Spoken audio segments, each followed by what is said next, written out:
Hi guys, good morning. So, blessed Sunday sa lahat. And ngayon naman, ang series natin ngayong buong linggong to ay tungkol sa, di ba nakaraan, sanctification.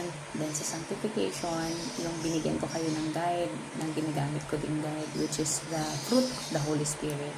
So, tatalakayin natin yung fruit of the Holy Spirit. And first dun sa mga fruits na yun is love. Sabi dun sa 1 John 4:19, no? We love because He first loved us. Una tayong minahal ng Lord. Kasi baka isipin natin, no? This is in general kasi hindi lang natin mamahalin yung mga gusto nating mahalin. Mamahalin natin pati yung mga taong hindi ka mahal-mahal. Pati yung mga taong hindi tayo mahal. Kailangan natin silang mahalin because we are brothers and sisters in Christ. And si Lord yung unang nagmahal sa atin. And ito yung unang fruit of the Holy Spirit na titignan mo sa puso mo. If really yung process ng sanctification is nangyayari sa buhay mo if marunong ka nang magmahal unconditionally, just like Jesus Christ. Okay? So, siya ang unang nagmahal sa atin, sabi sa 1 John.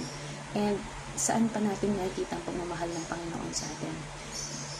Alam natin tong lahat tong verse na. So, sa John 3:16, for God so loved the world that He gave His only Son, that whosoever believe in Him shall not perish, but have everlasting life. So, yung pagmamahal na yun, no, kahit sino sa ating tao, walang ganun.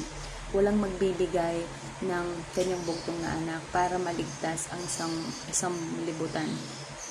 Kahit nga sa tulong minsan, hindi tayo magbibigay ng tulong pag ayaw natin sa tao, ayaw natin siyang tulungan, hindi tayo magbibigay ng tulong.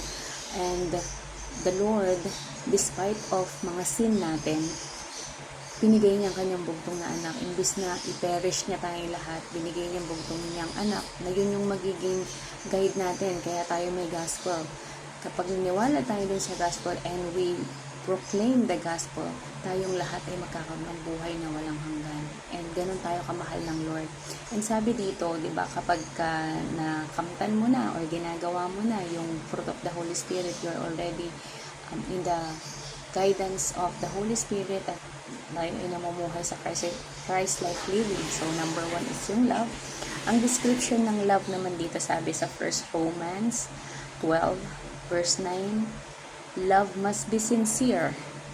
Hate what is evil. Cling to what is good. Yan. So, hindi ko na masyado i-explain sa inyo kasi alam nyo na ang love naman talaga, relationship man yan, romantic love man yan, love of mother, father, on sons and daughter, it must be sincere. So, ano nga ba yung mga characteristic ng love? Meron din tayo sa Bible niya.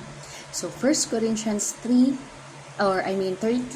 verse 4 to 8, sabi dito, love is patient and kind.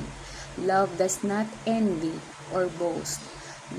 It is not arrogant or rude.